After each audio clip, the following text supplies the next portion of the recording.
Hello, everyone, and I hope you're all keeping well.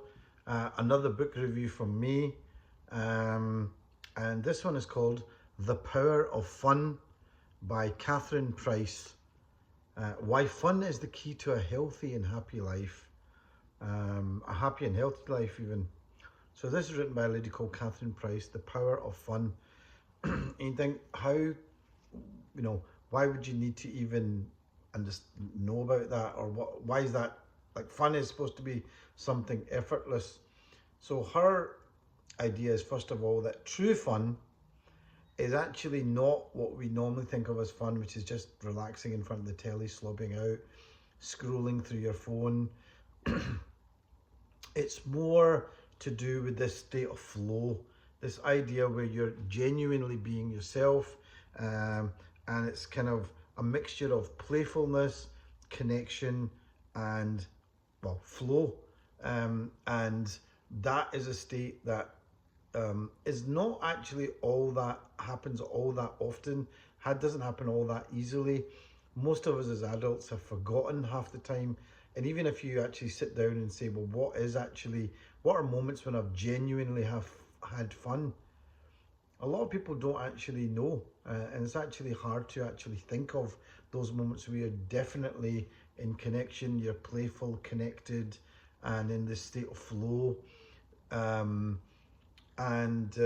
So I'd written down a few notes. So basically, this book does make the distinction of what she calls it true fun, or authentic fun, as opposed to, like I said, like just scrolling through your phone, and sort of having that kind of numbing yourself feeling, or even just taking drugs. She doesn't call that true fun. True fun is something that actually recharges you, revitalizes you, makes you feel good, and it's something that often in the busy everyday life that everybody has, we forget to actually look at. And she's saying, look, there's a way you can maximize that by looking at what actually examining for a little while what actually puts you in that state. And like I said, she's got a kind of diagram, and it's a Venn diagram. I'll maybe show you that there. I don't know if you can see that, but it's kind of circles with playfulness, connection, and actual fun and actual joy.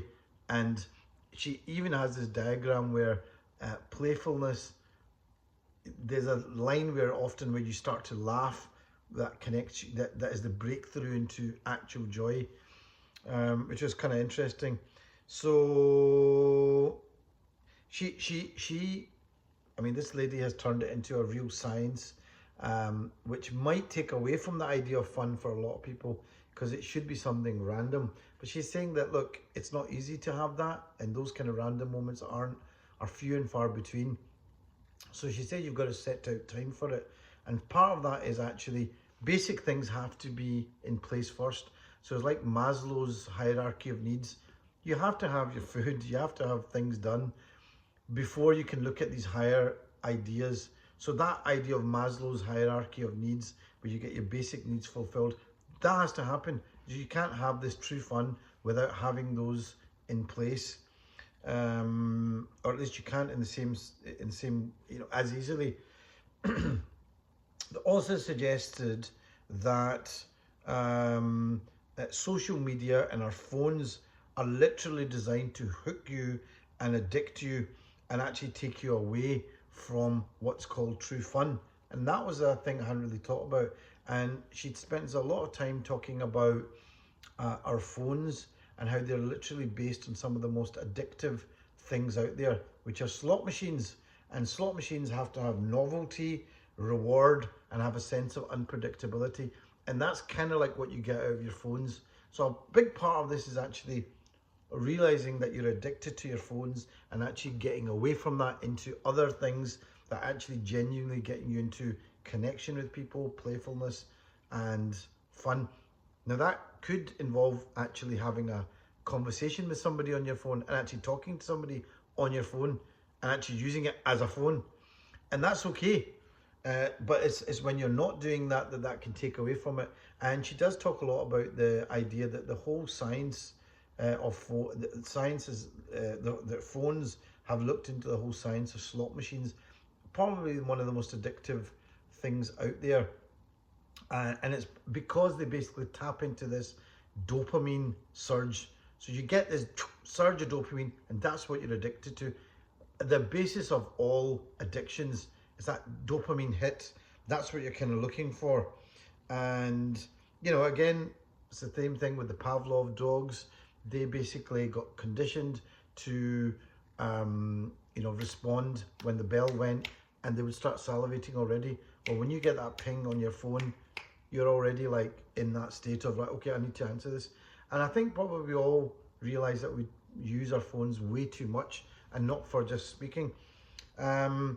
There was an interesting paragraph, and I'd like to read that to you, just at the, and it was, and I made a note of this. Put this all together, and here's my conclusion, drawn from more than half a decade of studying and thinking about this subject. Our lack of screen life balance is hurting our relationships, productivity, creativity, self-esteem, memory, focus, sleep, authenticity, and mental and physical health. And any effects in adults are probably even more dramatic in children and teenagers whose brains are still developing. It's sapping our happiness and leading us to languish. It's inhibiting our ability to set priorities and make good decisions. It's exhausting and depleting us. It's encouraging consumption and eroding the barriers between work and home life. Yep, that's true. It's steering us away from what really matters to us, making us feel dead inside, and damaging our ability to have true fun.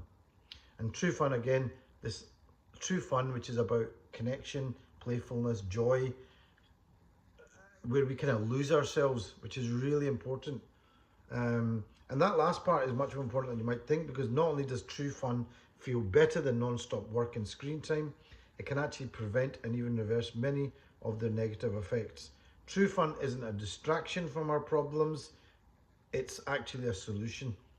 So, and she does talk about, you know, chronic diseases and chronic diseases being made worse by stress, and true fun is actually a solution to that. So it's something to think about. She talks about a real need for deep play and vacations and holidays, and that definitely makes absolute sense when you look at it from that point of view. There's lots of things she talks about, like microdosing on fun. So I don't feel guilty now about maybe phoning up some of my friends or looking at YouTube while I'm in the middle of work. Maybe that's a good idea. And how do you really identify true fun? Because it should make you feel more alive and help you to thrive. And she talked a lot about a lot of strategies in here about true fun and strategies that you could use. And this whole book is about strategies.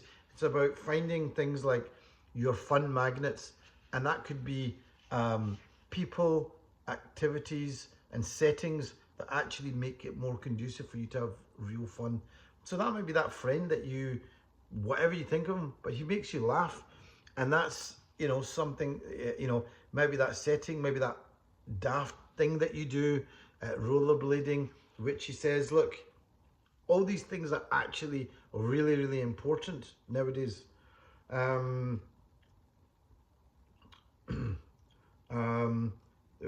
can I say about this? Yeah, she talks about this thing called the fear of missing out, FOMO, and she had this antidote to it, and I've forgotten what it is, but basically it's about fear of missing out actually just makes you feel worse. It's based on fear and anxiety, and that real joy is what you have to look at. And again, that comes down to connection, playfulness, joy, and that will look different for different people. She says, while the dinging of notifications distracts us and makes us feel anxious, true fun focuses us and reduces stress. While being on call to our devices depletes us, fun leaves us rejuvenated and refreshed, just like I was saying. While social media encourages us to treat life as a performance, fun demands that we live life directly, authentically, without worrying about what a possible audience might think. While our apps encourage FOMO, true fun is so intrinsically satisfying that when we experience it, there's nowhere else we'd rather be. While online connections often leave us feeling hollow, vacant, and competitive, The sense of connection and experience when having fun breaks down walls, encourages vulnerability, and brings us closer to other people by helping us tap into our shared humanity. So the fact is, real, authentic, true fun is more authentic. It comes from an authentic place within you. So this lady talks about how to have more of these, and she treats it in a very kind of, like I said, systematic way, keeping a fun journal, looking at what, writing down the things that make you actually genuinely have fun, looking back at the things in your life about what actually, your fun history, what kind of things made you more fun, your fun magnets, the things around you that you have a lot of fun in. I realize that I go to Taekwondo with my kids. I love that. I enjoy that. It's fun. And I do sometimes think, what's the point of this? I should be doing something else. I could be doing something more effective. I could be learning. But actually, I enjoy it. It's fun. And it's like realizing and getting present to that. So yeah, presence is a big thing. Fun factors, again, are the characteristics of your fun magnets. So it's the kind of things that you like. What are the characteristics? So it might be eating good food, it might be around organizing parties, connection with people, it might be to do with silliness, creativity, it might be in big groups, small groups, and then, I mean, in terms of playfulness, the qualities or context, she says silliness, creativity, imagination, intellectual stimulation, any of these things could be there. Sometimes it could be that intellectual stimulation is too much. You actually don't want to do that. It actually becomes a chore. And I've seen that in myself. And actually, you want to do something for the genuine, authentic fun of it. And you have to, and that does take a bit of presence of mind and actually thinking about it. Connection, again, what styles of connection do people prefer? Some people prefer it in big groups, some people in small groups. Some people prefer the connection with strangers. Some people want a more intimate one. Teamwork, all sorts of things come into that. It might be that you only connect in that sense with people from a certain particular group. That's fine if that's what genuinely floats your boat. If that's what you genuinely find authentic fun in. As long as it's not just that you're scared and it's just making you feel safe. So I think there's a difference. And so again, it's like breaking down. It's not as easy as you think to actually see what actually gives you authentic, true fun. And then again, flow is like, some people it has to be to do with physicality, being in nature. Some people it's about being performance, even being the center of attention. For some people, that's what does it for them. They have to be around that. They have to perform. You know, I mean, even just doing this book review is a set type of performance, and I probably do enjoy it, and I probably enjoy the feedback and the connection with people when people comment on it. That's a sense of true fun for me as well. So that's interesting. She also mentions a few other things. Yeah, so she goes, flow is great, but it takes a bit of work to get into flow. So it's like everybody wants to play an instrument, but to get there initially takes a bit of hard work. So she goes, you have to build in rewards, which I guess is like any task.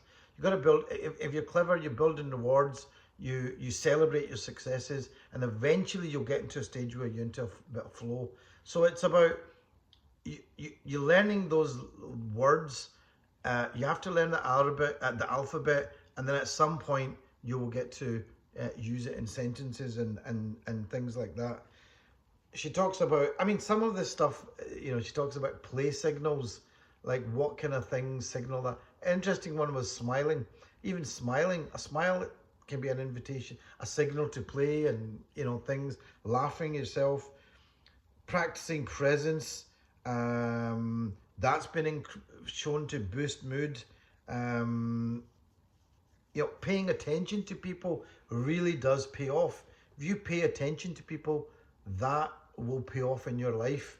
And there are people I know, even on this book group, who just switch off when you're talking to them and they start looking at their phone. That has real detrimental effects, and people might not say that to you, but it does, not just in terms of your relationships and what happens, but also in how you feel. So something to think about. She talks about fun playgrounds, having places that where you feel free and safe to do whatever it is you want to do. Like you might want to go to a David Bowie convention because you want to hang out with all these people that are there, or you might have friends who you get together and you can just watch a movie or a boxing match or something, and you can be a certain way. So these fun playgrounds, by the way, she talks about having to safeguard them. Some people are not going to be invited to them because they're going to just bring the whole energy down. So these are things that we know about. She talks about also the fact that, you know, the whole idea of possessions versus experiences. People will have to spend money sometimes to have these joyful experiences. It costs money to go off and go on holiday somewhere and do things. But the idea is that this brings people together and you will get more out of these experiences rather than, say, an expensive anything. I don't think that's fully true, because for some people, and I think that I have a friend, for example, and he probably knows this when I say this. He has a very nice car. He has an expensive Porsche, but when I speak to him about his Porsche, there's a sense of joy about it. He talks about how he loved it when he was a kid, and there's a sense of people coming together, and he lets people come and have a shot in his Porsche. He'll get them in this thing, he'll get kids in and they'll go and have a shot in the Porsche. It becomes a real fun thing where people are united. Now, you could just be in your car and just sneering at people and then don't really, you don't want anybody near your car and don't want them to touch it. That, I think, is a disunifying thing. So she talks very much about the whole thing about possessions versus experiences. I mean, what can I say about this book? A lot of interesting things. The whole last paragraph I thought was kind of interesting. Her conclusion. I mean, building fun toolkits, putting work into fun, having a fun times journal, committing to a screen life balance, having booster shots of fun, which just means little bits of it. Prioritizing your fun magnets, again, planning for fun. She goes, look, you've got to plan for these things, and that's important, and that takes planning. It means saying no to certain things. Finding your fun squads, I like that. So groups of people that you have genuine fun with, and being aware of who they are. And she goes, another thing is don't turn fun into work. But there is a bit of planning, I guess. Yeah, very interesting. So there's a lot in this book. It is like a manual of how to get more fun into your life. I think the main thing is to start thinking about it. Start thinking about what genuinely you enjoy. And that may be connecting back to things in your childhood. It might be actually saying goodbye to things from your childhood. It may be just about, so there is this, like I said, this big idea of play, connection, and joy, and doing things that you genuinely enjoy rather than fear of missing out, and doing it for the sake of keeping up with the Joneses, or because it looks good, as opposed to authentically being good for your soul and for you. Anyway, The Power of Fun by Catherine Price. It's a kind of thing, if you are in a kind of dark place, or you just feel like you're in the treadmill, it will just spark off a few things. In fact, she even talks about something called Sparks, which is like a kind of strategy for doing things. I can't remember now what that is all about. I'm not going to tell you what that is, but if this seems like something that you might need just now, and I think, reading over this, I think it is something to, it will give you a reminder of something, and you might just book that, I don't know, Bruce Lee convention or whatever, or I don't know, hula hoop making class or pottery class or something. You might just want to just do that after this. something that you genuinely just enjoy for yourself. Anyway, The Power of Fun by Catherine Price. Hope you enjoyed that. I kind of went on a wee bit longer because I was trying to distill everything, but I can't distill everything from the book because there's quite a lot in it. Okay, take care. And it's, by the way, it's quite well written. She's got another book about breaking up with your phone, which I also bought and I'm going to read, and I'll do a review on that at some point. Hope you enjoyed that, and take care of yourselves.